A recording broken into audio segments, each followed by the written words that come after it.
of thought we'd do a chat today, didn't we, on anxiety, gym anxiety, people who worry about coming to the gym. And I know exercise isn't always about the gym. There's so many different things you can do, isn't there? So you don't have to like just exercise in the gym.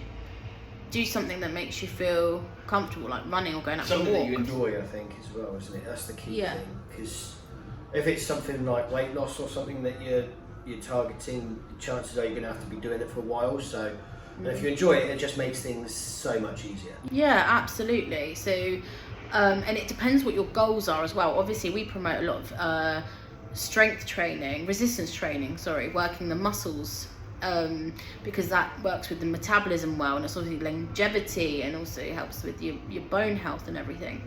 But in addition, walking is one of the best forms of fat loss, like everyday activity, that teamed with nutrition.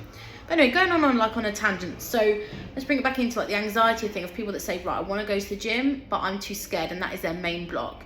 Some people suffer with anxiety anyway, so they have their own coping mechanisms, I think, of avoidance in any case, and obviously the best way out of that is to face your fears, but you've got to be in the right headspace and make sure that you're comfortable, or that you know that if you do have a worry, that there's someone there to sort of help you through that. I mean, have you come across that with any clients or anyone in your family or anything before? So I hear it almost on a daily basis. Yeah.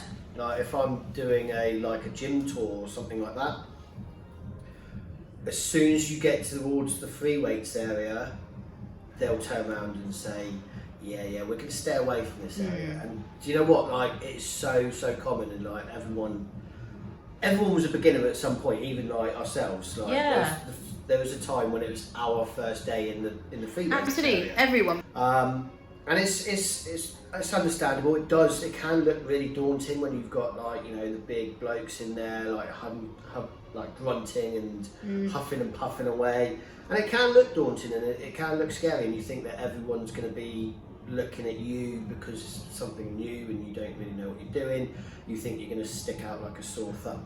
Right. It's like the best advice that I can really give is just like put your music on, put your headphones on, and just like dance like nobody's watching. True, that's what I do all the time.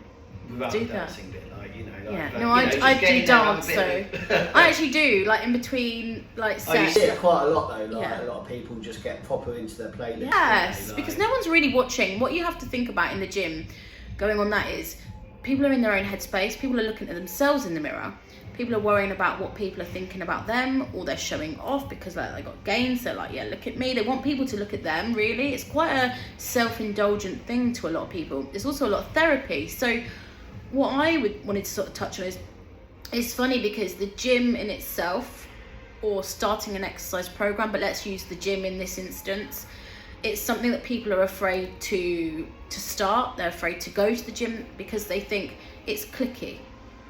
Everyone's going to know each other. Not everyone knows each other. You get sometimes groups of friends because people like to go with a friend, and if you've got a friend to go with, wonderful, you should do that. But not everyone's sort of cliquey. Most of the time people are there because they want to change. They want to make these changes. So the myth is that everyone's cliquey. I mean, that's rare, and I think you do think that build relationships though. You do see that. Yeah. And I usually see it.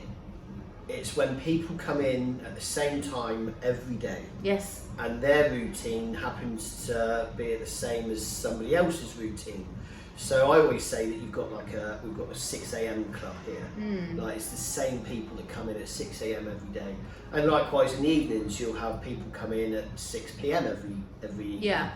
And I think over time, and I've seen it like in every gym that I've worked at, that you do kind of develop relationships with fellow gym members, and it's a community, and they'll talk to each other, and it does build into a community. Not a clique, I wouldn't say it's a clique, but it's definitely like a community.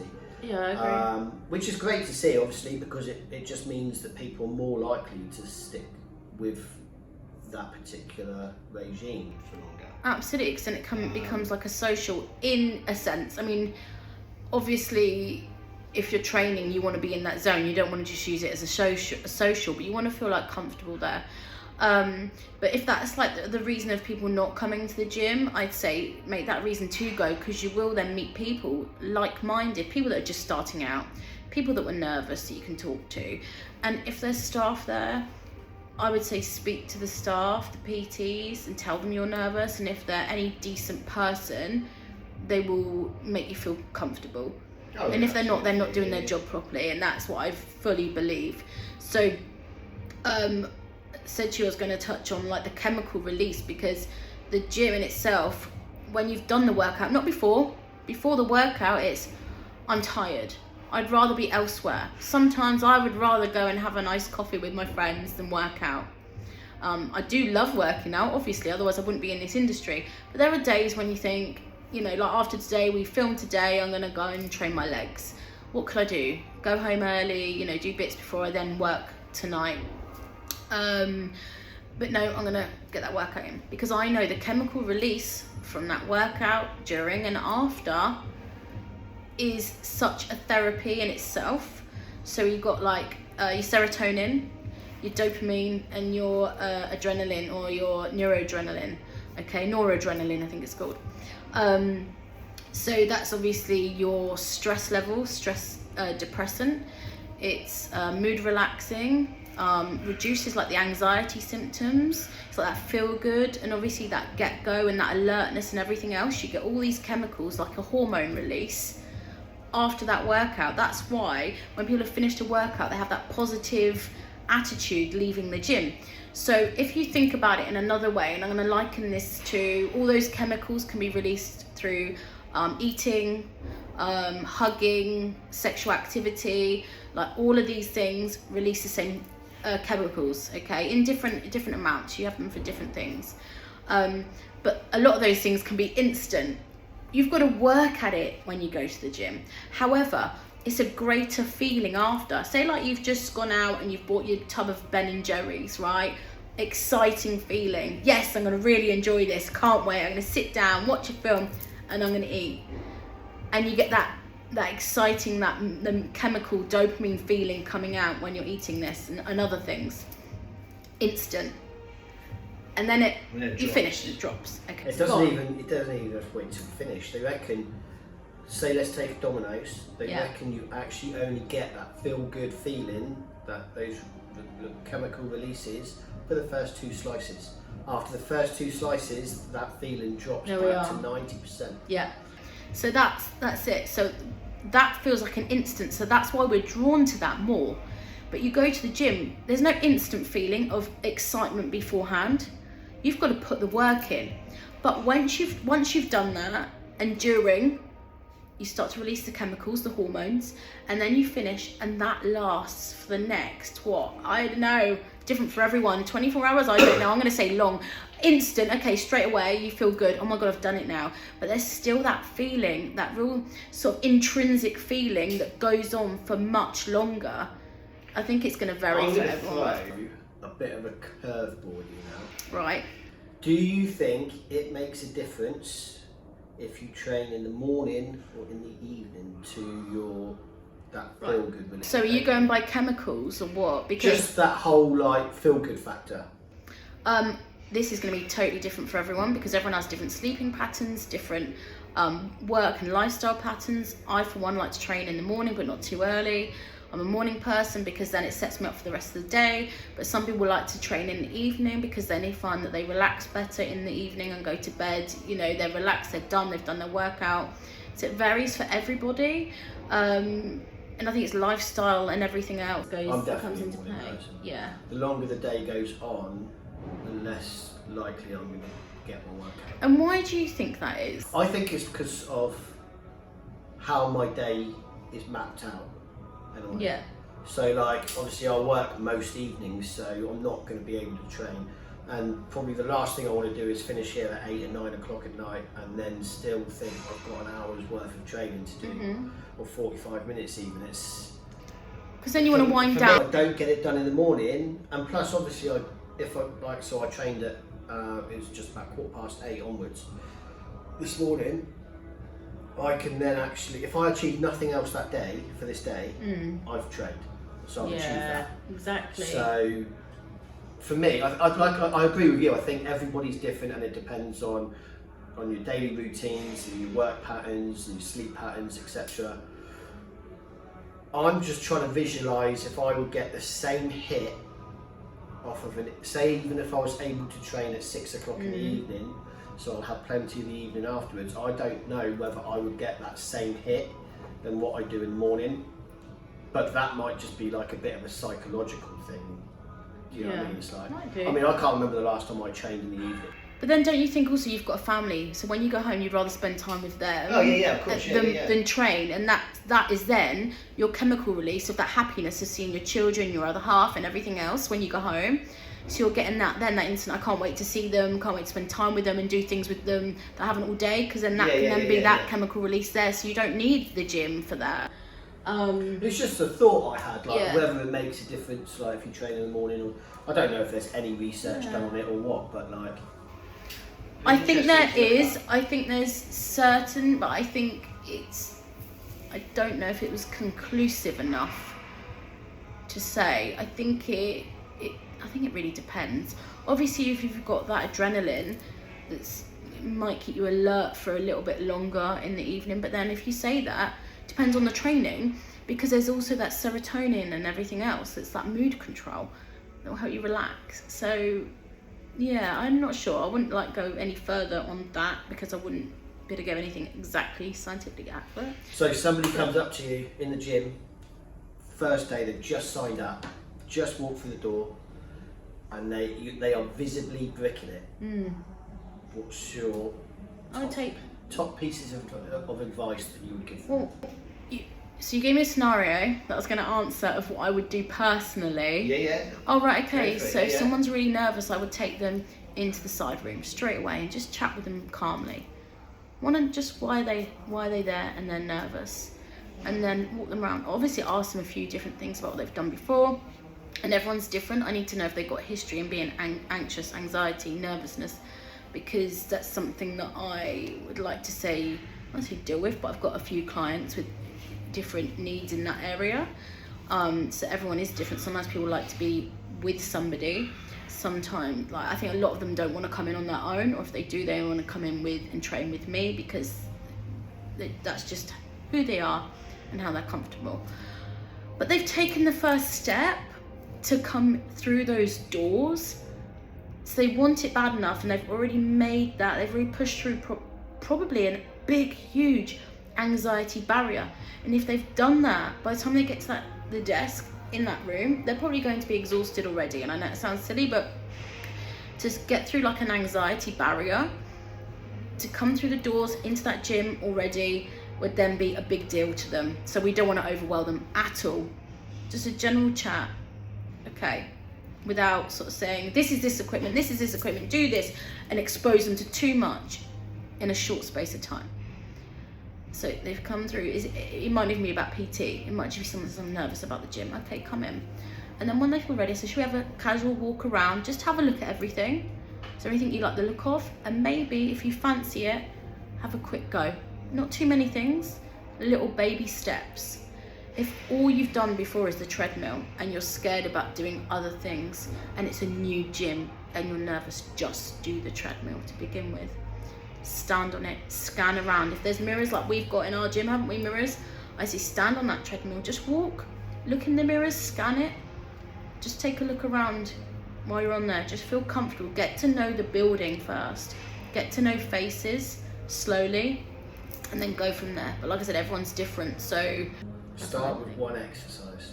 Start with one thing. Well, okay. So the go-to, isn't it? It's I'm not saying start with one exercise. Do if you've got no experience, is to go to the treadmills or go to a cardio, because they're simple. You press a button and you're on your way. And from an anxiety point of view, a nervous point of view, some people do. Have you ever had a panic attack before or anything? So, no. Okay, so a panic attack, which would be linked to something like that, it can make you feel like the walls are closing in on you. You can go almost have you fainted before? Okay, so this is good, this is good. It can feel like everything's closing in. You can feel like you're spaced out and not even here. Sometimes you can like, all your hearing can go, you can start to black out, lose a bit of vision, and you get all hot, your heart starts going racing, and all these things can happen when you get overwhelmed. We want to avoid that. Not everyone's going to go to that extreme. Some people can just have that nervous heart beating, I feel, you know, but you don't know what levels people are on, so you have to let them take the lead. You can suggest things. Are you comfortable with this? Yes or no? You know, I think I had one lady that was worried when her heartbeat went faster when she was exercising. So we just had to keep a monitor of that. So I could say, like, it's normal and it's going back down. See, now you've rested, it's going back down. So just work with them, learn what their triggers are and everything else like that. But also understand, like, everyone's level of anxiety is different. It could be something they suffer with, or it could just be literally, I'm nervous about going to the gym. I started a new class in, it's in sort of acro and different things like that. So like hoop, pole, silks and things, really, really good. I've only been 4 times. And before the first time I was going, I had this nervous feeling. I was really nervous. And someone that actually suffered badly with anxiety in the past, that feels, I'm not going to say healed, I feel I can control it, and I don't really have it often, but when I do, it takes me by surprise. Okay. And it wasn't a panic attack, so there was a difference. Mine was more of a nervous energy. I don't know anyone. I've not done this before. All those thoughts in my head. What if I'm rubbish? Yeah, I probably was going to be rubbish because I haven't done it in so many years, that kind of thing. I did gymnastics when I was younger. I've done all, you know, that kind of thing. I was very much that way. But it's not something I've practiced now when you do deadlifts and lift heavy. It's totally different. I had this nervous feeling in my belly. And I was like, oh my God, I feel really sick and all these things. And I was like, I get it. Like when people come to the gym, that feeling, what if I'm rubbish? Well, you might be. But that's why you're here, to learn and get better. The same as everyone else, what we touched on before. Yeah, I had a similar thing with rugby. Didn't know. All I knew about rugby, because I was obviously football all my life, all I knew about rugby is that you run forwards and you pass backwards. Right. The rules, forget it, I had no idea. So I took up rugby just because I was too old to play football. I couldn't chase the 18-year-olds around the pitch anymore. But rugby, you're back in the middle, age-wise. So I was about 34-ish, 35. So there was some youngsters and there was some old boys, 50 plus. So I was in that middle. Yeah. But I had no idea. So I turn up, I don't know anyone. I'm kind of like just there. And a bit like our role in the gym, there was like, I instantly went up, I kind of worked out who the coach was. Instantly went up and said, look, I'm just interested in learning. I'm an absolute novice. I can run, I can do bits, but yeah, no problem. And instantly that was it. I'm like, right, I'm in that mindset now that I'm just going to learn as much as I can, as quickly as I can, and try and get up to kind of some kind of speed, like, you know what I mean? So, and it was good because the coaches were helping and like the players around, they were giving me advice and stuff. Within a couple of weeks, I knew most of what I was supposed to be doing. Obviously, there's the brain of the game that you have to learn, but that comes through years of experience. But like the physical fundamentals, I knew what I was doing.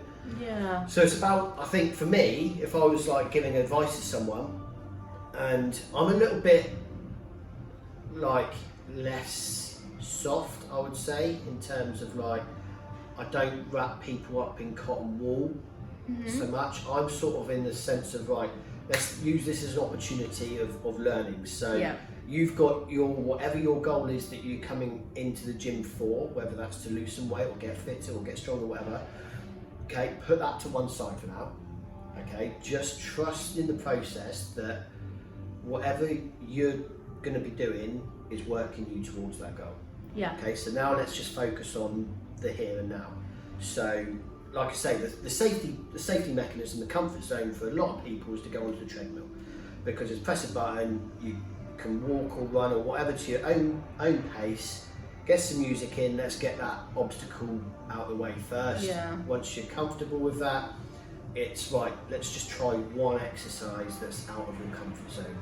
Yeah, let's which is go good. and try the leg press. Let's go and try the bicep curl machine or something. You know, something that's not really going to be. It's not working towards that goal still, but it is. But it's not. If that makes sense. Yeah, because it's a hurdle. You're not going to. Like, they're not going to beat themselves in the first few sessions. They're just there to learn. Yeah, of course. And then I think once they start learning, they're going to go one of two ways. They're either going to enjoy it or they're not going to enjoy it. And if they're not going to enjoy it, they'll need to find something else, like cycling, swimming, whatever. So yeah, I'm a little bit less softly about it. I'm kind of the guy, you know, like if you do a bungee jump. I've never done a bungee jump, but I've seen the videos. I'm the kind of guy that pushes them over the edge. Yeah. Like, trust me, do it, you'll love it.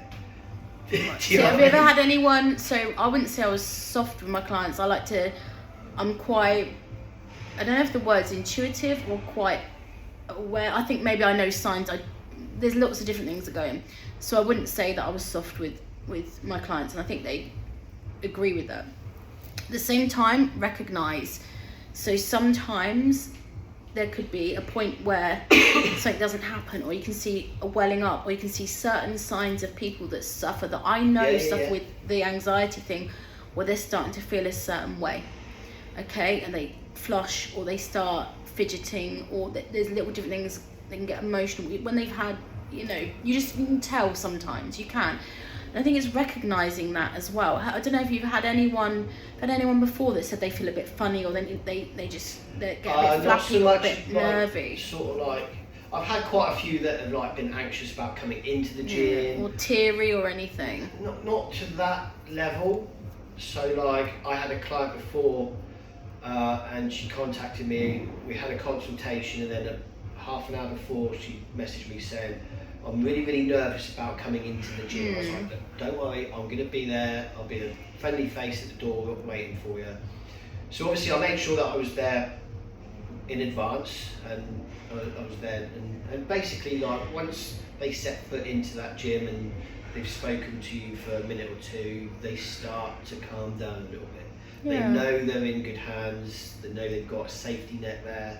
I've had clients in the past that have like had severe anxiety, not so much about the gym but just about life. Yeah. And sometimes I've actually cancelled sessions and we've just gone and sat out on a table, like picnic bench. Perfect. So you have experienced. And like taken them out of the situation altogether. Sometimes they just need to vent out. That's right. Like they just need to unload.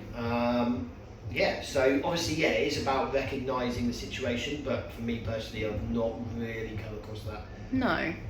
You know, once or twice probably in my career. What I would normally do, and it depends on the level, because sometimes they need to just stop and call it a day, and we go through some breathing techniques and stuff, and that's more important, like either go through some stretches or take them out. It depends, because everyone's different. Everyone is so different. You can't say one person's scenario is the same. Some people suffer, like I said, with anxiety disorder and panic attacks, comes under the same umbrella. Sometimes people are just nervous and they have a lack of confidence, and then that can come in.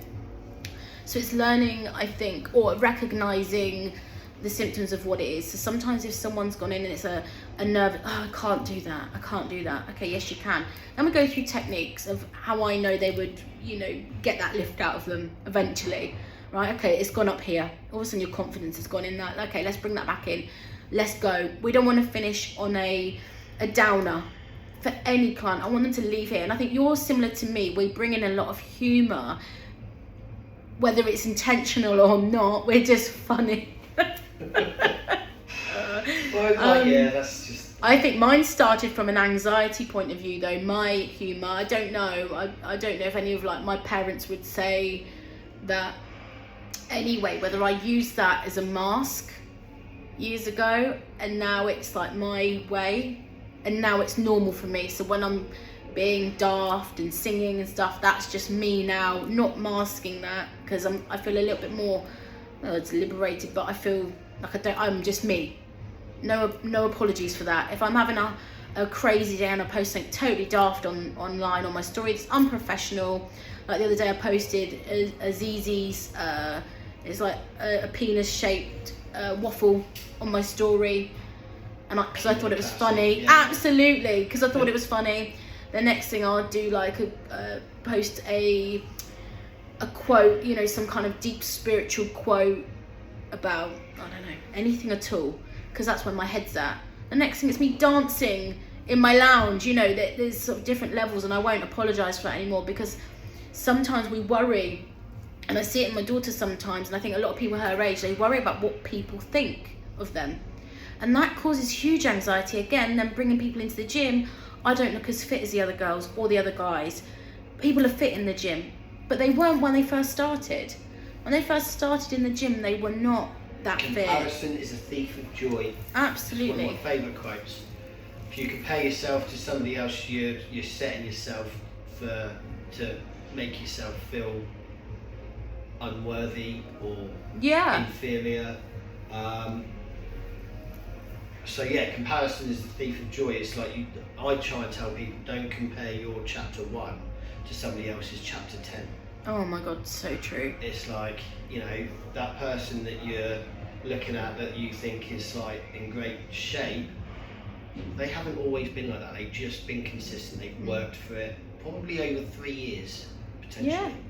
Like, you know, so it's something that people do need to kind of remember, is like, just focus on what you're doing, focus on your processes. I actually tell people to come away from the end goal. Don't focus on the goal, focus on the process. Yeah, of course. Fall in love with the process, and the rest will just fall into place. It does, absolutely. Every single sprinter in the Olympics, every 100-metre sprinter wants to win the race. They've all got the same goal. The one who's going to win it is the one that's focused on the processes, so the training, the nutrition, the techniques, the making their kit as light as possible. Do you know what I mean? It's like, focus on the process. And sometimes the genetics. The goal will just happen. To a degree. Sometimes genetics, but that's like a very small percentage. Yeah, of course, but we're going to have to just throw that in. Yeah. Just throw that in, because it's the same where bringing that in, oh, my glutes aren't as big as so-and-so's, like, that can be genetic thing as well. Like, I've got a big bum, mine's like body fat and muscles, because I'm quite hamstring glute dominant. My quads are not as great as my glutes and my hamstrings. My squats, everything, I can feel it when I do my lunges. Okay, it will depend on my positioning and everything else, so I can be more quad dominant, but it's so easy for me to do all these exercises and work on my glutes and my hamstrings. For someone else, they could have amazing quads, more so than me. We could train the same, and that comes into limb length and everything as well, so genetics plays that part. So when people are I'm talking loosely on this, and people probably pick flaws in what I've just said because I'm sort of going off on a tangent, but generally, if people are anxious about, oh, but I don't look like you, well, you've got different limb length, you've got different body composition already, you know, that comes into play in the genetics as well. So no, you might not, but what have you got that person hasn't got? Let's look at your positives.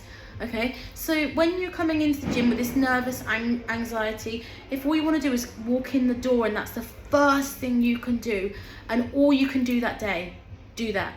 And then there's also techniques. I don't know if you've ever come across anxiety techniques and worries and things like that. I wanted to talk on this because there's certain things you can do. Sometimes people think I'm doing this now because I'm talking about it, so I'm thinking about it, like picking and there's like a stimming thing that people can do. I might get this not quite right, so there's like an anxiety thing you can help in everyday life. Some people have things like bracelets, and it's like pinging an elastic band. Is it like anchoring? It's pressure, yeah, like a pressure point. Yeah. So do things like this, okay? I know some people that wear a certain thing, and then if they know they've got this, they're okay, and they can just touch it, because that comfort, okay? You're not on your own, it's like comfort. There's a thing where you can go, right, what I say to some clients is, right, can you tell me or find me 5 red things, okay? Because your mind is then elsewhere. It's not on this focus, this here, like, oh my God, where am I? Let's find 5 red things. And if you've got no one with you to do that, I mean, this is good for like people in the industry to sort of maybe take that on for clients, but if you're on your own and you're going into the gym, or someone's going into the gym, just say, right, okay, you're having a panic and you haven't really got time to think because you're like everywhere, but you can try and, if you can, override it and talk yourself out of it. Say, right, let me just can up all the weights down on that resistance machine. 5, 10. Your brain might go off, okay, this is not working, right, okay, I'm going to find, like I said, 5 red things in here. or 6 people with a ponytail or something like that, a high ponytail, little things like that to take your mind off it and bring yourself back in the room. And if you have to go and sit somewhere or walk out, just do that, but know that you've made progress, and the next time you might go in for longer, and then go in for longer. You might see people, and if you do, tell them, because I think in this day we should talk to people if we suffer with anxiety or nervousness or anything like that. Tell people, don't be ashamed, because most people, I think most people have been nervous in their life, like we've just touched on, you did with your rugby and everything.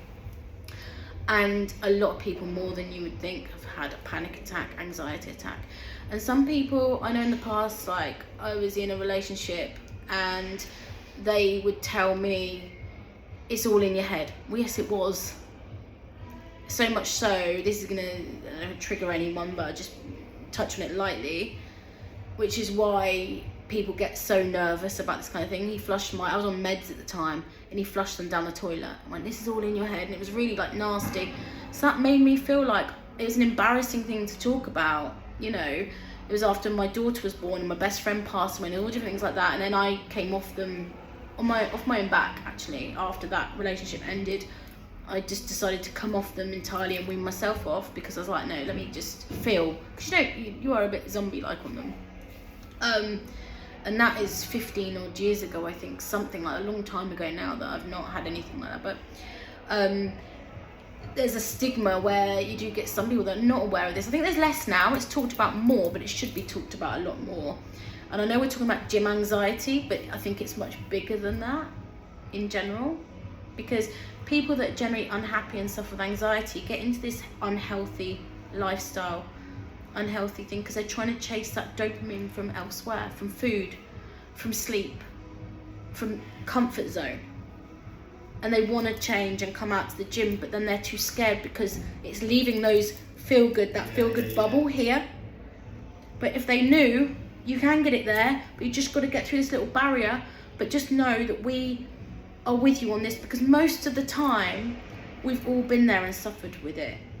And if someone's not helping you in whatever way, whether it's through encouragement like you do with them, like let's be this way because you'll get through it and you'll do it, and then you'll recognize then if they're actually no, because you've just said you've taken somebody outside before and just talked to them in that way, because you do, because you have experienced that. I just be good for people to know that it's normal, and don't be ashamed, and come in, make that step. Have you had like clients say they sat in the car and done a class before? Because I've had that. I didn't come in, I sat in the the car, I've not come in. So I've had that before where they've told me they've not done that. And I've like, just come in anyway. If all you do is come in, you don't have to, if it's in a class situation, just watch it. Just be present until you feel comfortable, and the chances are you'll probably join in. And if you don't, it's okay, go back out in the car again, but you've tried, rather than put yourself a barrier up straight away because you don't know. Breakthrough. I've never had that though, but I can imagine it happens quite a lot. Sometimes people don't talk about it. I think that's the key. They may have done it but not said they've done it. Yeah. It's only because I've got itchy nose again. There's this room, I think the last time I had an itchy nose. An itchy nose. I think it's because I know a couple of the people that I've spoken to through classes or PT before, that they've said to me about it. I think because they know that I'm sort of, I don't know if they're good with that, but I think, yeah, part of the thing is you've got to be approachable as well as in our profession. Yeah. On our side. And I think that puts a lot of people at ease quite quickly. So, like, if I've had like a lot of people come up and say that like this is their first class, and you can see they're visibly a bit nervous, and they've probably never been to the gym before, whatever. So I think the next few sentences that you use in that conversation will go a long way into determine whether you put them at ease or you don't put them at ease. Do you know what I mean? So you do have to have like a bit of a empathetic. Is that what? Yeah, it is. Empathetic sort of like view on things in this industry. And you do see that there are some people that don't have that. Oh yeah, I've seen plenty. That don't have that. But then I always think, well, Is it because they've not had the life experience or life skills? And I'm not saying had anxiety, not that at all. They're not really a people person. They're not got that empathy like you touched on. Have they, I don't know, everyone's dealt a different hand, so everyone's dealt things differently. It's about the Sometimes coach's it be mindset, and this is actually really quite useful because for my clients this month, in May, it's mindset. So I'm talking a lot about mindset in my life. And it Which works we both cover. ways. So obviously, like, we expect our clients to try and work towards a certain mindset in order to achieve their goals, but we have to have our own mindset as well. So you've got like two types. You've got fixed and you've got growth mindsets. Okay? Yeah. So I think the coaches that don't show empathy with their clients, they're very much sort of like fixed in their ways, like psychologically, mentally, whatever. And I've seen clients, coaches like in recent years, they are still adopting that whole like stereotypical old school approach of like being very regimented, like you're in the army or something. And I've seen that, and for the wrong client, that's not going to be any good. no. For the right client, some people like that though, don't Some they? people do, but like, yeah, so obviously, and then you've got the growth mindset, which I like to think that in a lot of aspects of my life is where I am, is where you're always looking to overcome obstacles, you're actively seeking failures so that you can learn from it. And I think having that empathetic approach kind of sits in that mould, Yeah, sort of thing. So, you know, it works. It's a two-way street, obviously. 100%. So I like it. So it's weird because with that, just touching on the I don't like to say a failure. You know, let's just use that. A failure or a negative in health and nutrition, like you say, is a positive because then growth happens, and it's because where learning happens as well. I'm going to use something along the lines of nutrition because it's what I see so much. Okay, and I don't want to keep touching on that because we've done that before, and we'll probably do a big thing on that again, I imagine. And people will come in, I'm going to put in the anxiety and the worry of people, I don't want to get on the scales, I'm too nervous, I know I've overeaten and everything else. Okay, recognise, get on the scales, it's gone up, oh I feel crap, I've ruined it, blah blah blah. But now you've learned that what you've done wasn't working towards your goals anyway, and then you may repeat that for a certain amount of time until one day you say, yeah, this actually really isn't working. It's not making me feel good. I feel crap and I want to change intrinsic. So all those negatives are actually now making a positive because you've faced it, right? As opposed to being, I don't want to look. I don't want to look. I don't want to get on the scales. I don't want to know because I know, and then that's dismissing it because if I don't look, it's not there. And then you will always do that. Whereas if you face it, you take it in, eventually it's going to brew, so then you go, I actually need to do this now, if you want to. Sometimes people are content in that way, and that's great. But if you want to make those changes, you've got to face the negative. It's like, otherwise you're just pushing it aside and you won't make that growth. You know? You got to own it, don't be an ostrich, don't bury your head in the sand. Yeah, true. And that's why I wonder, well, what the percentage is, probably a high percentage on my fitness pal don't log their calories at the weekend. Yeah, probably a lot.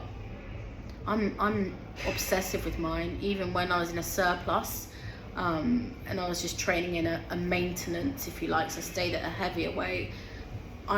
Even if I had a bag of Revels, that was going in. 700 and what calories? Jesus Christ, that's going in. You know, and you only get like a small amount in that for that as well, Savage. No, it's not worth it really, it's not.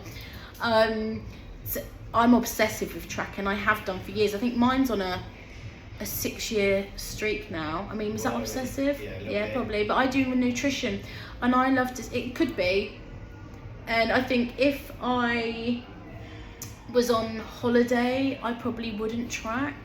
But I've not been on holiday for it must be 6 years since I was last away, which was Ibiza, which was before lockdown, and that's when I didn't track. If I go to London and city breaks, I will track everything as near as damn it, you know, whatever I've had, I will try and plot that in.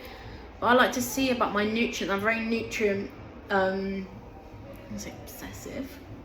Maybe I am, macros, but I think because it's in my role, it's my job, like with nutrition and education, if someone, you know, wants to sort of know about certain things, like I say, it's about that. I can't always remember, my brain is not like my Fitness Pal, like 2 eggs, 2 medium eggs, 66, 70 calories each on average, and something, you know, like things like that. I feel as though you actually know it down to the last calorie. But I think I've got to have a good knowledge of that, and I know about my body, and I know where my body sits with certain calories, and I will track without it being a problem to my day. And I'll fit that tracking in seconds, because a lot of foods are like chicken breast, 140 grams, and I'll pop that in. Way I know what that is, and I know I've had my protein allowance for the day to keep at a optimum healthy level, enough to keep my muscles healthy without dropping too low, and it's just part of what I do. But that's my lifestyle, that's where I'm at, that's my, I want to say the health, you could look at it as unhealthy, but I say healthy because I'm aware of what I'm putting in my body, whether it's crappy or whether it's good. One thing I'm always good at is my protein. It's either on a really bad day, it's at the lower end of the good scale, and then on a good day it's at, you know, the higher end. So I sort of, I've gone off a tangent again, not on anxiety, but that's normal. Cool, right. It is cool. Anything else? It's cool. Well, we were touching on that subject, but I feel like I'd like to say, if people watch this and they'd like more on that subject or the mindset subject or something we've covered, we can go into more detail about the scientific side behind that potentially. And without trying to like go too far into the scientific. I know, I love it though. See, there we go. That's why. Of course, we can speak about it, but like obviously, what we know, we don't want people switching off. Well, I think it's different. Here we go then. Different types of people. See, you and me, different types of people. So I would then watch something into the science part. I like to know facts. I like to know what's going on in my body. Why does this happen? I like to know what the muscles are doing when they contract in the body. I want to know things like that. So I look for that side. I do to a degree, but then I'm also like, I like to keep things like sort of as basic as I can. So I'm more of a, if you do this, this will happen. But then I want to go, but why? So what happens? Yeah. So that's good. So we can, that's why it works with us doing this chat, because we like two different types of approaches.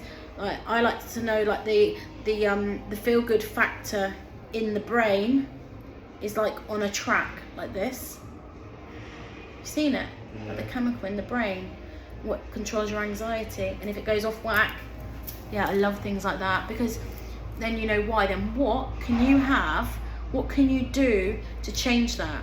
And sometimes it's sleep. Sometimes it's things like magnesium, like different types of magnesium, because it comes in different compounds. Like there's different things that I believe. Obviously there's more to it. Like you can do like meditation and stuff.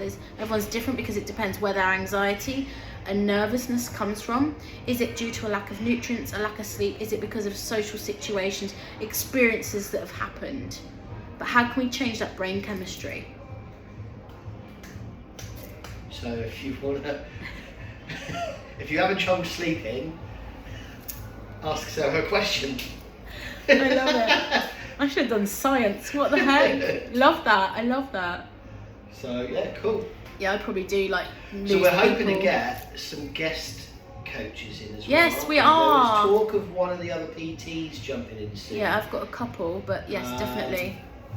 Which will add another dimension to it, which would be great. And a couple of I was going to say celebrity, but we'll just leave it there just in case. Yeah. Okay. Cool. I'm going to confirm this first. Yeah, but that would be down the line. Once, if this like does well, we're not going to bring them on if it's not. And plus, they'll be like, "Why am I coming on?" Like, they wouldn't be like that. Depends. But I've got a couple of people that I'd like to bring through and talk about other things. Everything health and wellness and positive mindset and having a better positive life in general. That's why it's like PT. We're here for a good time, not a long time. Absolutely. Okay, cool, Jamie. Well Cool, done. cool, excellent. Ciao.